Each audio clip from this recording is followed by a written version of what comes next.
On today's Locked On Thunder podcast, who gets a passing grade for round number 1, and who should the Thunder hope to root for in the first round between the Nuggets and the Clippers?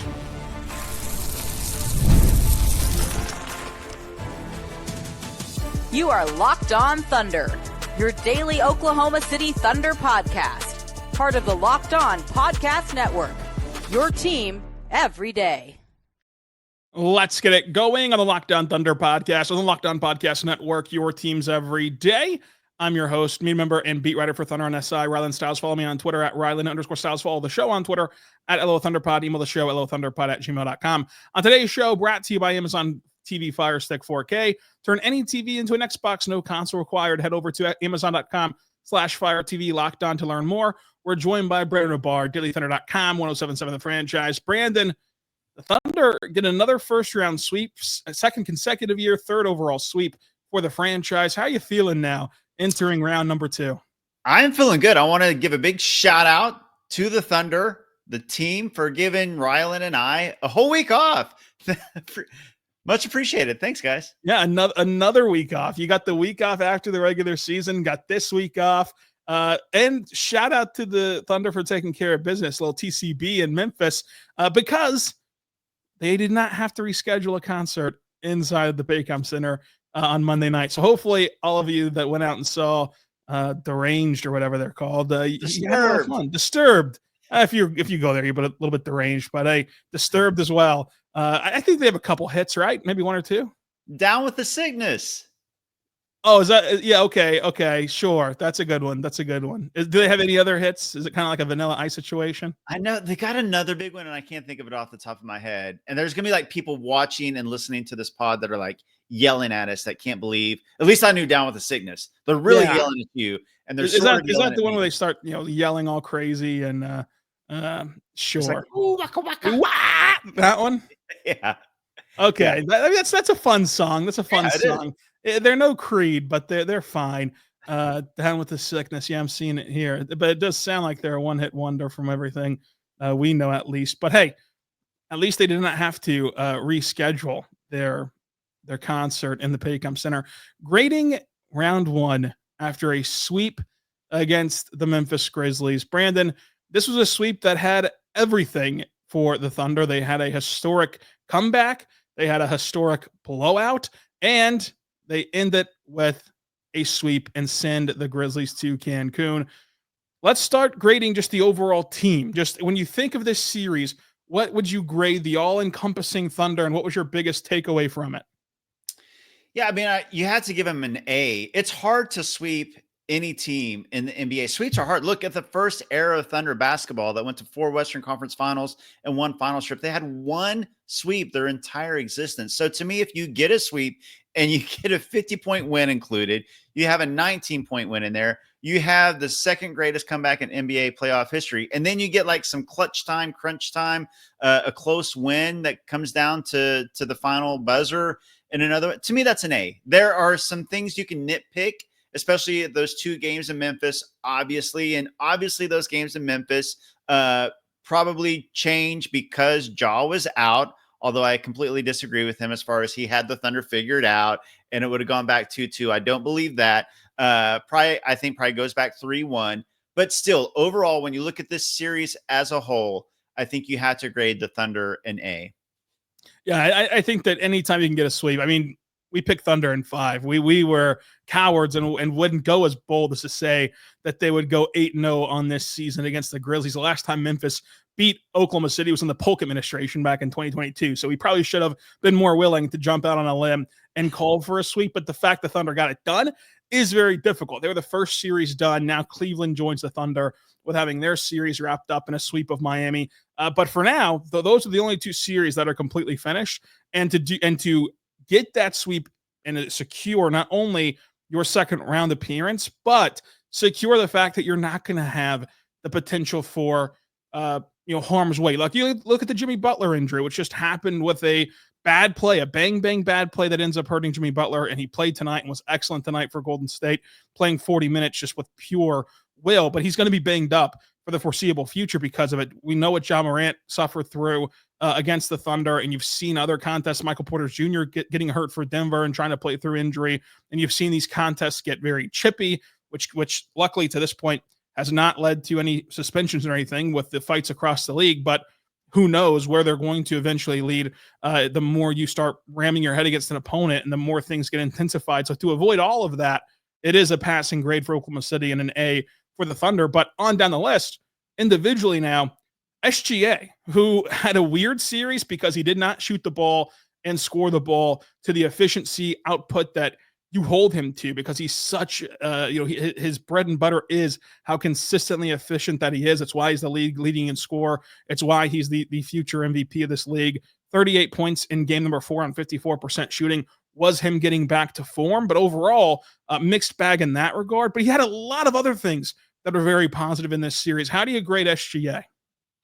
Yeah, I would give Shai, it's tough. I would still give Shai an A-, maybe to his standards, like a B. But overall, I'm not going to grade to his standards. I'm just going to grade him in the series. I would say an A-. Yes, he was not nearly as efficient as we've come to know Shai.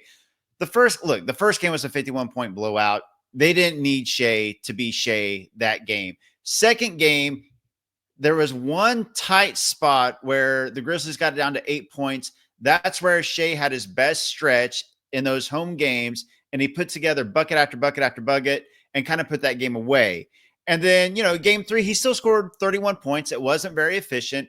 And then, like you said, game 4, it was the closest game. I mean, I guess game 3 was also very close. But, it come down to one possession, and they don't win that game without Shai going for efficient 38 points. Plus, like you said, the other things he did, I think his defense was really good, and his playmaking was great. Like his reads. There were times where the Grizzlies were selling out on Shai and forcing other guys to beat them, and Shai kept making the right read, the right play over and over. So, to most players, I would say Shai had like an A- series. To Shai, it was a B, whichever one of those grades you want to take, I guess. Yeah, I would agree that if you grade it on a Shai scale, it gets lower. But if you just grade it overall in earnest of just how the series played out, I'd still give him an A, because it'd be a bit disingenuous to sit here and keep telling you, like we've all done, that in games 1 and 2 and 3, he was still getting to his spots. He was still taking the shots he wanted to take, and the ball just didn't bounce in. And then to penalize him overly for the ball not going his way off the rim would just be a bit off, because I think that it's true that he took all the same shots that he was taking to get him to this point and in his stardom and to get him to these expectations. And it just so happened that this was a run of games that we rarely see where the ball and the rim forsake him. And that's not really in his control. Like what's in his control is getting to the mid-range and getting to the rim and getting baseline and turning around as a baseline post fade and all of the decisions that he made leading up to the ball leaving his hands. But like any player, once the ball leaves your hands, it really comes down to a lot of the time, is it a make or miss? It's a make or miss league. And that's where he gets a bit of a red flag for most. But to me, there's a difference in missing ill-advised shots and missing shots that you want Shai to take the rest of the playoffs and the rest of his career. And he didn't take really any ill-advised shots. You could count 2 or 3 of those threes as like maybe he was trying too hard to re-spark himself. But even on those threes, a lot of them were coming from just wipe away screens from Hartenstein to free up the board for him.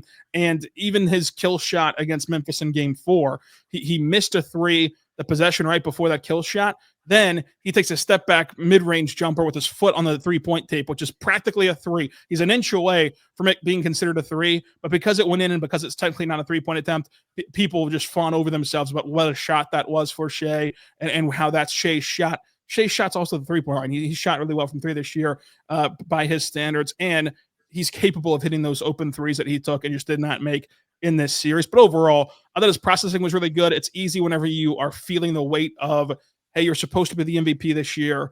You're the number 1 option for this team that has hopes of winning a title, and you're the league scoring champion, that whenever the results aren't going your way, as they didn't in game 1 and 2, to then come out and try to do way too much. He didn't do that. He kept himself in the same box you want him in.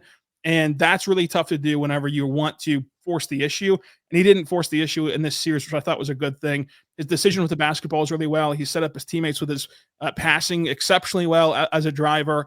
And defensively, like you mentioned, He's the weakest link on a historically great defense, but that doesn't mean he's a bad defender. And he held up really well on that end of the floor. So overall, I still think he gets a really good grade in this series. But now let's talk about Lou Dort. Lou Dort in the final game of the series went 0 for 4. He did make 4 free throws, but this was a weird series for Lou.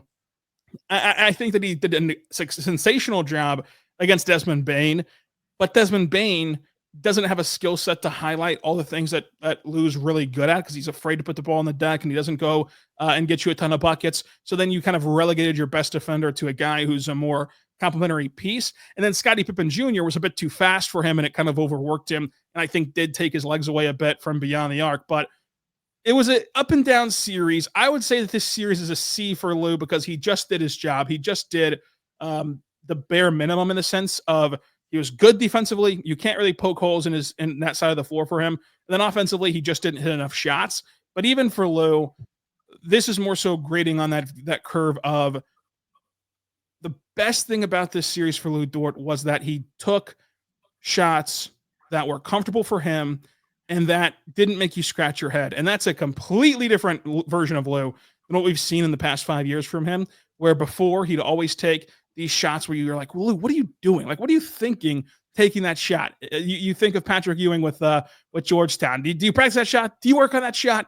And with Lou, his shot diet's gotten a lot better. So that kind of boosts his grade a little bit too. But ultimately, it was a ho-hum series for Lou. I think that as his 3-point shot falls and as he gets tougher matchups defensively to be really loud on that end of the floor, then you'll start to see that grade rise. Yeah, I would completely agree with that because Lou does a lot. But the two things that really stand out are his kind of like ISO perimeter defense where he can lock down the number one scorer for the other team. And then, hitting 3-point shots, which he's been great at. He's been, 40% guy this season for the Thunder. And there's been times where he hits, big game Lou. He hits big shots. But like you said, didn't hit as many shots as we've come to expect from Lou. I would expect that's going to go up going forward because, like you said, he didn't take any shots outside of what you want Lou Dort to take. And the biggest thing, as you said, not really like that dominant score that Lou, could have clamped down and it like kind of jumps out at you, and the whole thing that everybody's talking about with Lou, unfortunately, is the Ja Morant injury, which was incredibly unfortunate. I'm really, really glad it's not a long-term thing and Ja's going to be fine. I wish that injury wouldn't have happened, but as far as that injury itself goes and the talking point with Lou Dort, he slipped and he turned backwards at the same time. He was like, unless you're Neo from the Matrix, I don't know how you can, have the body control to do anything in that split second that happened in the position that he was in. Because he looked like Neo in that position. And I just, hate it for Lou that, he was kind of villainized in a lot of ways. And that became the talking point. I think as far as his play goes, I think that he was fine. A C, I think, is fair. He still gets the passing grade. Coming up, let's grade the rest of the starting 5 in rotation for the Oklahoma City Thunder against the Memphis Grizzlies. But first, Brandon, I want to tell you right now, but I got friends over at Monarch Money. Brandon, sometimes you check your bank account and you wonder, where'd all your money go? Between dining out, online shopping, entertainment, it's easy to lose track. That's where Monarch Money comes in. It's your personal CFO, giving you full visibility and control over your finances. Monarch Money is not just a budgeting app. It's a complete financial command center. You can track all your accounts, investments, spending in one place. So you stop just managing your money and start building your wealth. If you check it out today, you will enjoy the fact that it's that all-in-one convenience. Instead of juggling multiple apps, you can just use Monarch to check your finances, track your spending, and even plan your long-term goals. Take control of your finances with Monarch Money. Use code LOCKEDONNBA at monarchmoney.com for 50% off your first year. That's monarchmoney.com, code LOCKEDONNBA for half off your first year. We're back on the Locked On Thunder podcast on the Locked On Podcast Network. Joining us today is Brandon Rahbar, dailythunder.com, 1077 The Franchise. Brandon, let's move on to the grade for J-Dub. How would you grade Jalen Williams in round 1? A+. A+ without a doubt. I think he was the Thunder's best overall player in that round, which is great news for the Thunder because for a lot of people, the question mark going into the playoffs was, who is going to step up as the secondary scorer? Obviously, you have Dub, you have Chet, everybody knows Shai is going to bring it. He's going to score his 30. The defense is going to translate. You got the role players, but the question mark was, can Dub and or Chet be that reliable, efficient second scoring option that can get 20 plus a game in the playoffs? And Dub did that. He scored 20 or more in every single game. He was efficient. He got 5 or 6 rebounds a game. He got 1 or 2 blocks a game, 1 or 2 steals per game. He did all the things we've come and expect J-Dub to do in the regular season, and it translated to the playoffs. And it's jumping out more because it is the playoffs, but I'm like, J-Dub's an all-star, and he was an all-star for a reason. He should be third-team All-NBA, and he's playing like that. I thought he was fantastic. A+ for Dub for me. Yeah, A+. If you just bottled up this performance from J-Dub and sprinkled it across round 2 and 3 and 4, then the Thunder are going to be having a parade in June. Like, we've had questions all year long about if he can be a number 2 scoring option for this team. We've had questions all year long about if a guy this young can step up to the plate in the postseason. And it's only round 1. It's only the Memphis Grizzlies. But this was still a team that won 48 games this year and flirted with that number 2 seed for a large chunk of the season and then just tumbled down the standings. Still, he can only play the team in front of him. Like, he didn't magically get to play the Lakers and the Wolves and the Rockets and the Warriors and the Nuggets and the Clippers. He only got to play the Memphis Grizzlies. And in that assignment, he passed it with flying colors as a guy who was in complete command of the offense, just as a facilitator and as a scorer, and his ability to create shots for himself was vastly different than what it was even last year against New Orleans. And you don't even have to speak of Dallas. He was not good offensively against Dallas last year, which has been beaten over the head this whole season. But his success in this round versus the success in the New Orleans round from a year ago is night and day difference.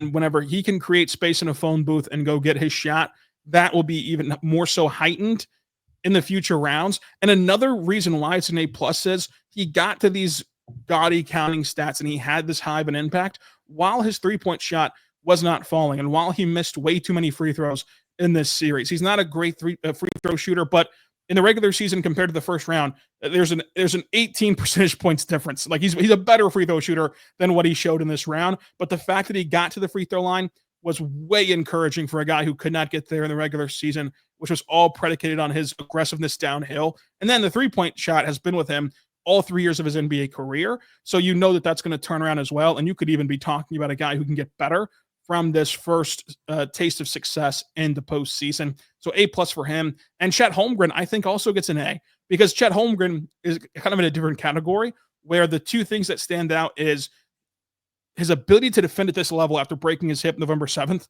is insane. Like, he taking great angles to stay foot for foot with Scottie Pippen Jr., the fastest guy on the floor in this series after you broke your hip, should not happen. Picking Scottie Pippen Jr.'s pocket driving baseline should not happen. And his ability to have that same bounce and second jump at the rim to deter shots there should not happen after you broke your hip. And then offensively, he did a lot of things well, but to me, it was his quick release and being able to get shots off in tight windows from beyond the arc, and his non-hesitation to shoot threes, which was what killed them against Dallas in a series that was so tight in a 6-game series. They could not generate threes because they were always hunting for 3-point shots that never came. They refused to take just good threes and were trying to get great threes. And the great threes do not come your way in the playoffs. And the Thunder, despite their 3-point shooting struggle as a team, they at least were attempting good threes and not passing them up. And Chet was chief among them. And he had games in this series where he shot lights out from beyond the arc. And you saw how that bent the defense in a certain way. So those two factors are really impressive. And if you're talking about grading on a scale and a curve for each individual player, I don't see how he could do much more after what we know he's been through this season. Yeah, I would give Chet an A+ as well. Maybe like a little bit less of an A+ than J-Dub, but like right there with J-Dub. He was also huge. All the things you said, absolutely agree with. Also, special mention to that comeback. You know, when they were down 29 and they came back, it was Chet hitting 3 after 3 after 3. He hit 5 threes in that game. His 3-point shooting, as you said, in this series was huge. And if it wasn't the 3-point shooting, it was the shot blocking. And if it wasn't the shot blocking, it was deterring shots at the rim, altering shots at the rim. He's such a unique player, and he provides such an advantage. And I think going into that series, when you're looking at like the different matchups, like, you know, the best player versus the best player, like SJ is definitely better than Jaw. We talked about this, and Dub was better than Bane. And I said, I thought Chet was better than Jaren Jackson Jr. And I know that's like debatable. And obviously Triple J is great and he's won Defensive Player of the Year. But in this particular series, Chet definitely outplayed Jaren Jackson Jr., which is a huge advantage Thunder if you can get Chet to outplay Jaren Jackson Jr. So credit to Chet, as you said, coming back, missing 3 months of the season due to a hip injury. And then in his first playoff series this season, after that injury, playing this way, shooting the way he shot. By the way, there was a lot of questions about his shooting because of last postseason. And I think we all know it's because he played 82 games, all 82 last year. And I think he came in, a little worn down, a little tired, and he wasn't quite getting the arc on the shot. And he just looks, the shot is quicker and it looks right. I was really, really impressed by Chet's just overall play. He stepped up when the Thunder really needed him in that game 3, especially. Yeah, and that's the hard part for Memphis is that like Jaren Jackson Jr. should have been able to outplay Chet given what Chet's been through. But the fact that Chet's already better than Jaren Jackson Jr. is tough for the decisions that Memphis has to make this summer. Last starter, Isaiah Hartenstein, he was incredible at just doing the little things and the dirty work for this Thunder team. Brandon, how would you grade iHeart? Because it's not something that you can grade him from just a box score perspective, but he still played his individual role really well. Yeah, it's funny when you go through like all the starters, like Isaiah Hartenstein, like it's harder to think of like the impact, but I know he had a solid impact. And well, is that like maybe nothing particularly jumps out about, any certain game or any certain moment. But it was obvious the impact he had. And it was obvious, having him with this size, when you're going up against Zach Edey and Jaren Jackson Jr., you need size. Hartenstein brought size, physicality, strength, rebound. I would say like B. Like I feel like Hartenstein, he had like a B series. I think he played his role exactly how you'd want Hartenstein to play his role.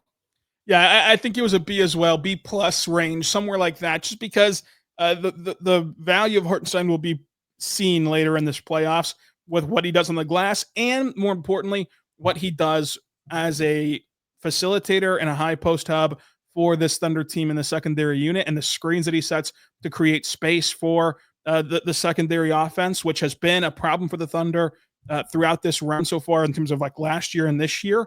And this year, it's gotten a whole lot better just because of iHeart. And those minutes where Shai's off the floor will be just heightened in round 2. Because you think of this series, they only played 4 games. And 2 of those games, like the secondary unit comes in and the game feels like it's over in game 1 and game 2. And so, and then in game 3, you didn't have a ton of time to play your secondary unit in the second half because you had to make this comeback. And because Chet was so hot and your starters were getting it done. So it wasn't a real like taste of the secondary unit. So I think that you'll see whenever it's a more, kind of basic format in round 2, how he changes this Thunder team even more so than he already showed you in round 1, but still a really good series from him in round 1. Coming up, let's grade the bench and talk about possible second round matchups. But first, I want to tell you about our good friends over at Wayfair. Spring is here, and that means that it's home project season. Whether you're refreshing a room or tackling a full renovation, Wayfair is the best kept secret for all things home improvement. From small upgrades to stylish cabinets, like just simply changing out the knob on your cabinet, that can give your kitchen a whole new look. And Wayfair has great products for you. It's also the free and fast shipping that makes it so easy. No hauling heavy items from the store. They get it directly to you, and they have top brands like GE and Moen at great prices. Wayfair makes home improvement easy. It's a great way to start kind of refreshing your home at wayfair.com. That's WAYFAIR.com. Wayfair, every style, every home. We're back on the Lockdown Thunder podcast on the Lockdown Podcast Network, your teams every day. Joining us today is Brandon Rahbar, dailythunder.com, 1077 The Franchise. Brandon, let's grade the bench, and let's obviously just choose Caruso to grade, and then we'll talk about just the rotation at large. But Caruso, A++, like 100%. I think you got 100% on the test. in his first playoff series. This is exactly why you go get him. He brings you a certain level of defense, of intensity, and connectivity offensively that you just did not have from last season. And he is the difference maker. He's a 16-game player, like we wrote about on Thunder and SI with our exclusive interview with Caruso, just how he changes the tenor of this Thunder team. But 100%, is that fair to say for Caruso? Yeah, 100%. Like if we're grading on a curve, like the other players are going to get angry at Caruso, J-Dub, and Chet for messing up the curve. Like to me, those were the three standouts in this series. And Caruso especially because we knew like this was why the Thunder went out and got Caruso. This is why they traded for him. It was for the playoffs. He is built for the playoffs. He said it himself. This time of year correlates to the way he plays. And that's why the Thunder were so cautious with Alex Caruso, with like any sort of like bruise, bump, injury, nick, anything that happened in the season. They were careful with him. They kept his minutes down so that they could get 100% Alex Caruso in the playoffs because he is a difference maker. He's an X factor. And we've already seen that firsthand in this first round series. He's just everywhere. Like it's obviously the defense, the deflections, diving on the floor, the hustle, the energy, like the steals, the blocks, but also the scoring and being a valuable, 3-point outlet and somebody that you can rely on both sides of the court. Josh Giddey is going to be a great young player for the Bulls. I still think that's a win-win, but the Thunder want to win now. And Alex Caruso is a win now difference-making player, and we saw it A+. A+ for him. And then for the sake of time, just the rest of the roster. How would you grade them? I think that it'd be like a B- top end grade and like a C low end grade for me because they did enough. And like it was a situation where like in game one it was the Wiggins leading the team in scoring, and then from there it was like Kayson's defense and Kayson kind of stealing the show.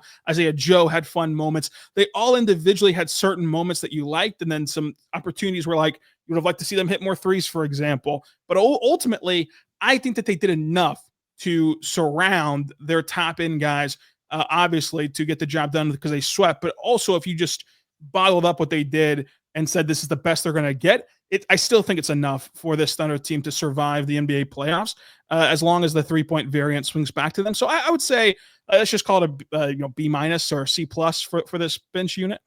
Yeah, I would completely agree. All the things you said. Aaron Wiggins, like game one, was the leading scorer. And then Kayson's defense popped every single game. And then Isaiah Joe, like his shooting and scoring was really needed those 2 games in Memphis. He went double digits in both those games, and every point was valuable. And I think his shot making and space was valuable. But like you said, it was kind of up and down, game to game, player to player. So I think that's fair. B- to C+. And it kind of followed the formula that we talked about all regular season long, where we talked about how the Thunder are going to flip through their Rolodex of players, and on any given night they'll find the hot hand to help them. And sometimes it swung to each individual guy, like you saw Wiggins lead the team in scoring game one, play 7 minutes in game two, and then you saw it swing to Isaiah Joe into Cason Wallace and etc. But now let's talk round two. Turning the page to round two on Turn the Page Tuesday. The Thunder will either take on the Denver Nuggets or the LA Clippers as they play a pivotal Game 5 in Denver tonight. Give me the pros and cons first of playing the Denver Nuggets. The pros, if you're a Thunder fan of playing the Nuggets, is their defense. I mean, it's night and day when you're looking at, defensive skill between the Nuggets and the Clippers. Like Zubac is a much better rim protector than Jokic is. And the Clippers have like these defensive wings like Chris Dunn and Derek Jones Jr. And the Nuggets have Aaron Gordon. I mean, like the defensive differences is pretty massive between the two. And also the lack of depth for the Nuggets. Like right now, Russell Westbrook is out. That gives them like 5.5 guys that they trust to play. If Russ is back, it's like 6.5 guys because they sort of trust Peyton Watson, maybe Jalen Pickett in a crunch, but their depth is low and their defense is bad. Now the cons is Nikola Jokic, obviously incredible player and can swing any sort of game. The home court advantage that they have is big, not only because their crowd, but also like the elevation, all those things. Also, I think, and this is an unpopular opinion, that the surrounding cast, besides the depth, just like the starters, I think has become underrated, quite honestly. Like Jamal Murray, Aaron Gordon, Christian Brown, Michael Porter Jr., if he's healthy, and Russell Westbrook, I think that is a fine supporting cast. Like, any given night, Jamal Murray can go off, Michael Porter Jr. can get hot, and Aaron Gordon's a good player. Like, I think it's a better supporting cast than advertised. Yeah, I would say their defense is the biggest question mark. Their depth, because you're already seeing like Michael Porter Jr. getting banged up, and like the playoffs don't get any easier. You're going to face a very physical Thunder defense, and you're going to have to go through. Like for the Denver has to win this in either 6 or 7 games if they're going to win it. So for them to make it through the first round and then go take on, and this goes for either team, go take on the Thunder and their physical style of play, it's going to beat you up, and you're going to have to be able to withstand that. And that's a very tall task for either side. But already, if you're Denver having some injury concerns, then that heightens it even more. And then the cons would just be you're playing the best player in the world, Nikola Jokic, who has the skill set that can give this particular defense trouble. Like the Thunder's defense is historically great and they're awesome, but with how much that they rely on back end rotation and scram switching for this team in general and swarming the ball and then flying out to contest, if you have an elite playmaker like Luka Doncic or Nikola Jokic, it can generate some wide open looks that can end up being a bit backbreaking on certain games and in certain runs. So that would hurt just because of the Jokic's style of play. But ultimately, I think that the pros and cons shifting over to the Clippers now are pretty similar, where it's like it's in different ways. But for Denver, it's the fact that they have so many guys who can get hot. Like I would fully believe that Jamal Murray will have a game. He'll also have games where he's shut down by Lou Dort, but he'll have games where he's really, really good. And then I firmly believe that like the supporting cast from Christian and MPJ and Gordon have games where they have loud scoring nights, and it really helps them extend the series.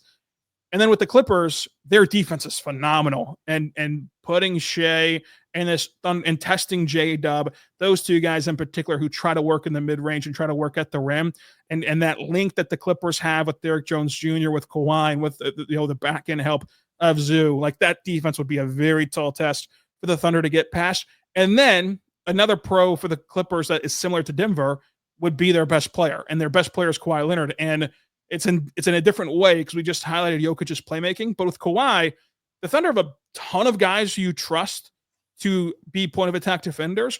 None of them have the size to stop Kawhi one-on-one rising up, because even J-Dub, who has some of that size, he's not as good as a point of attack defender. He's still really good. He's just not your best one. He's your third or fourth best point of attack defender. So now you're having to sacrifice if you want to play the size advantage and put your fourth point of attack defender on their best player, or you live with some of the size differences and put Lou on him or Kaysen on him, or you have to play Alex Caruso pretty much the entire game, which I think is a good answer if you can get by with it. But Caruso hasn't played the full games in this whole season. Is he up to that test to do so come playoff time? And if you send 2 to him, then he's not a great playmaker the way that Jokic is in the sense of making highlight reels, but he's a great playmaker in the sense of making the easy read and finding the open man if you put 2 on him to make up for his size, and then he can put you in a bit of a bind.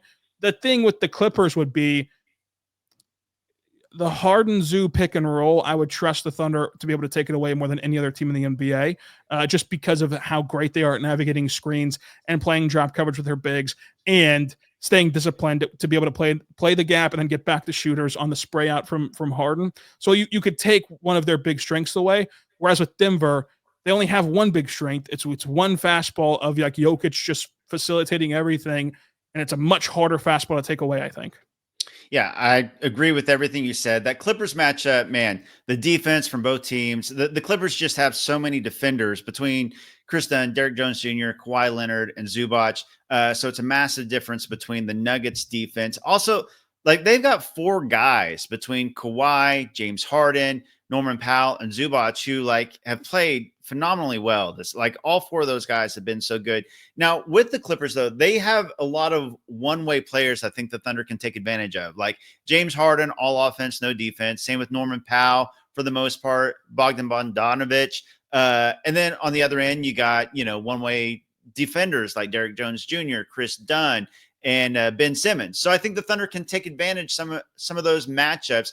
Kawhi Leonard, obviously, if he's healthy and playing the way he's been playing, he's a beast. He's a playoff riser, obviously. And so, I think either one of these presents, tough issues for any team, but I do think that the Thunder are particularly the way that they're built and constructed. They can play so many different ways that they can find, I think, advantages in any matchup. And obviously, I think that, we're both going to favor the Thunder in either one of these matchup, but, both present difficulties for any team.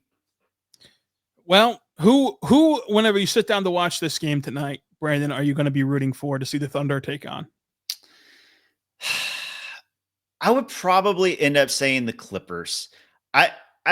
I come back to what you said. I think the Thunder are particularly constructed to handle that 2-man game between Harden and Zubac, which is like a pillar of what the Clippers do. And also, despite Kawhi being Kawhi, I still think the age also, I didn't talk about that. I think if the series goes long, that favors the Thunder. And I think that the athleticism and youth and speed of the Thunder, and especially turnovers into offense, I think they can turn over the Clippers a lot. And that leads to a lot of offense that the Clippers won't be able to keep up with their older legs. So I think that there's more things they can take advantage of with the Clippers matchup in particular to win that series than the Nuggets. I would favor them over either, but I would probably like the matchup over the Clippers, even if I think the Clippers are actually overall a little bit better team than the Nuggets. I would like that matchup, I think, for the Thunder just slightly more. Yeah, I think so too, in the sense of just basketball wise. I think it'd make for more entertaining games, just of it's a complete defensive showcase. And if that's your style of play, if you're somebody who's like, oh, the NBA doesn't play any defense anymore, so that's why I don't watch it anymore. This is going to be low scoring. It's going to be just beautiful shot making in the mid range. They're not going to jack up a ton of threes. It's going to be a defensive clinic, and that's going to be really fun to watch. I'm rooting for Denver on a selfish reason too. The travel's easier to Denver than LA, but also I just want the narrative of these are the two clear-cut MVP options. The award's going to be announced during the series, and they're in the same division for whatever that matters. And they've won a championship before. They've been there, done that. To match up with the Nuggets, I think would be fun. And then I also think that they would present a easier matchup just because they don't have the defense to stand up. And while Jokic can kill you, they don't have much else outside of him. And it's either team, but especially Denver, who already has such a poor, for example, either team, if their top guy gets hurt, and knock on wood that doesn't happen, if their top guy gets hurt, they're going to be up a creek, just like every other team in the NBA. But even if Denver's third, fourth, fifth guy gets hurt, like you're seeing with Michael Porter Jr., through the course of this long season, or just gets exhausted and can't really throw their fastball in the next round, that really hurts Denver, and you're leaning on guys who just should not be playoff players. And the Thunder, I think, will be able to exploit that. So I guess I'd be rooting for Denver. I think that the Thunder are favorites against either one. And I think that either one would be able to push the series minimum to 6 games. So even from that perspective, I don't think that it would matter a ton. I think that the second round will be a 6-7 game series, but the Thunder should win it. And if the Thunder are who they think that they are, you got to beat good teams. And these are two good teams. Whoever you play, you got to beat them. And whether it takes you 6 or 7 games. So we'll see how the Thunder fare in these two. But Brandon, thanks for hopping on Lockdown Thunder. Go check him out, dailythunder.com, 1077 The Franchise. Until next time, be good and be good to one another.